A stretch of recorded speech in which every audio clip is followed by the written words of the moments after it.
Chapter 8 Differences. You woke up in his room. Nanako was beside him, trying to wake him up as usual. Big bro, you got school in an hour. Shouldn't you be up by now? Said Nanako. Oh, yeah, right. Thanks, Nanako, said you. Nanako left the room. What was that? A crazy dream? Said you. He felt something in his hand. A card. Not just any card. An arcana. The arcana of the world. Huh? An arcana? Said you. I don't know when we'll meet again, but take care of yourself, okay? He remembered it in his head. Madoka. Who's Madoka? Said you. You got up and went to school. So everything is back to normal, said Marie. Naturally, it's just different in a way, said Margaret. They were watching you go to school. What do you mean it's different? Everything looks the same, but everything feels different, said Marie.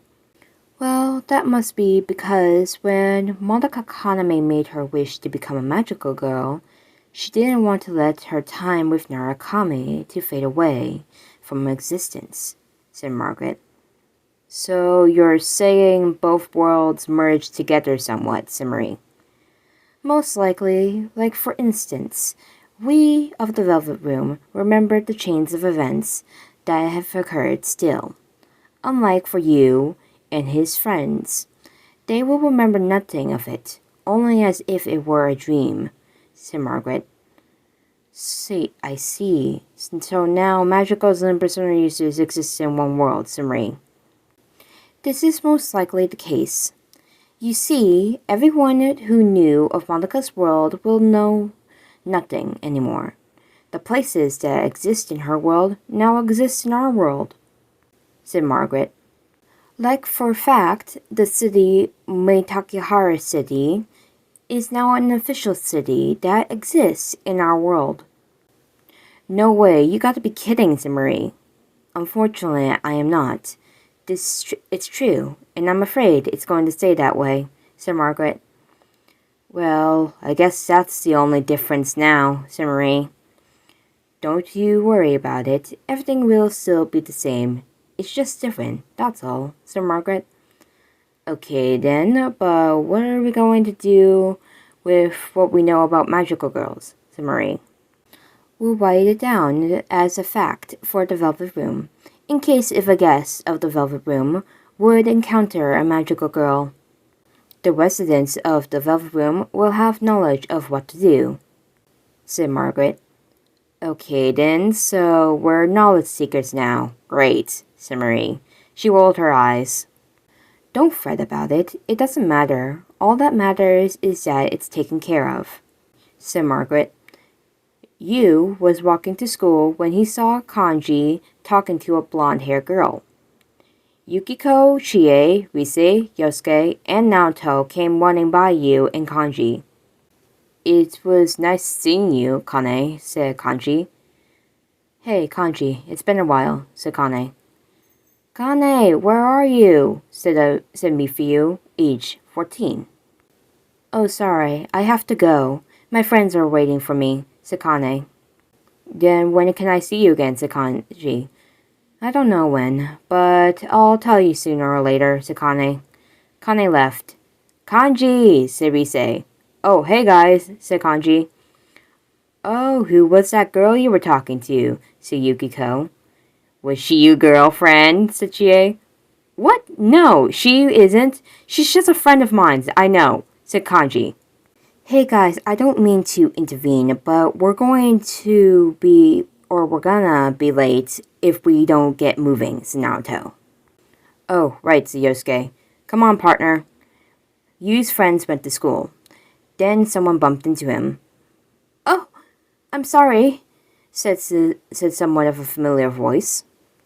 It was a girl with braided black hair. She dropped her red glasses after bumping into you.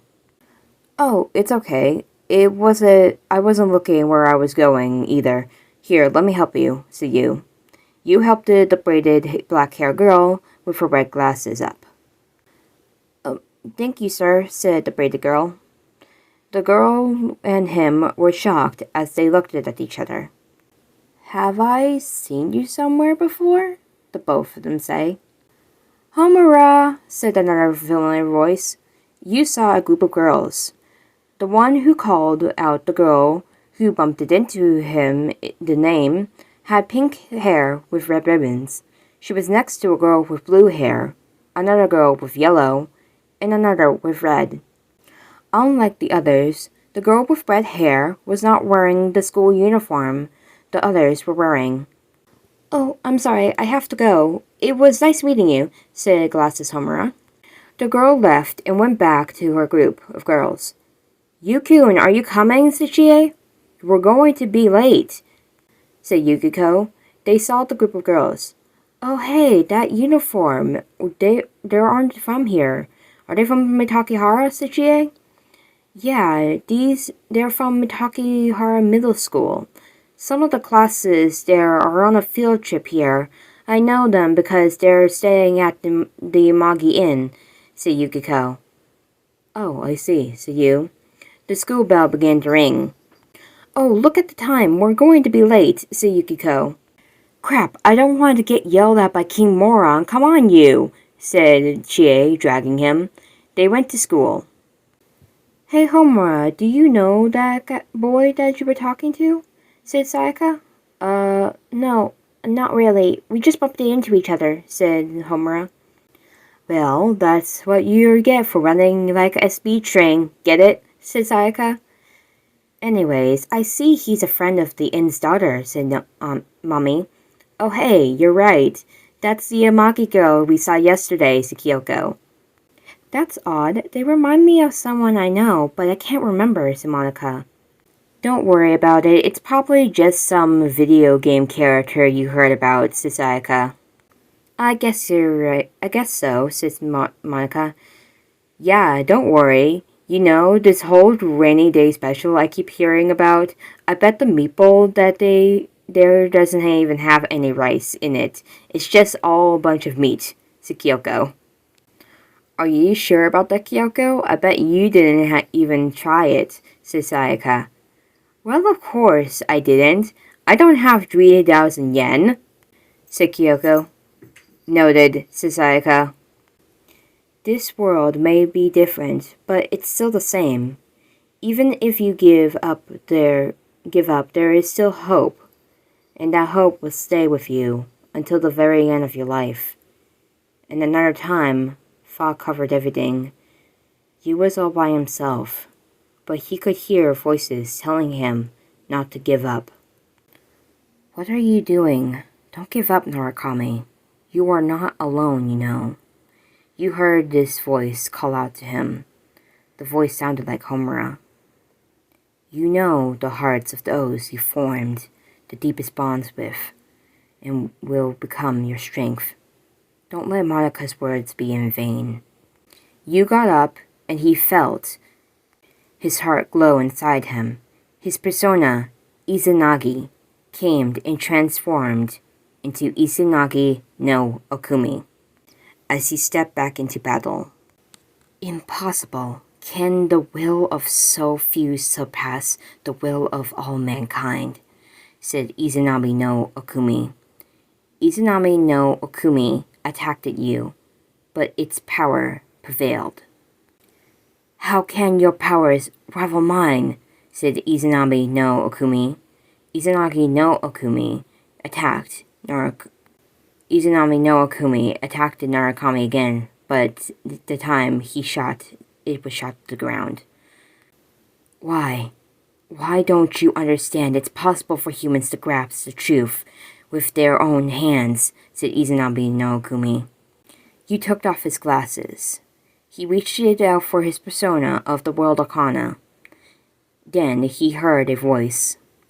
"Don't forget, always, somewhere, someone is fighting for you. As long as you remember, you won't be alone."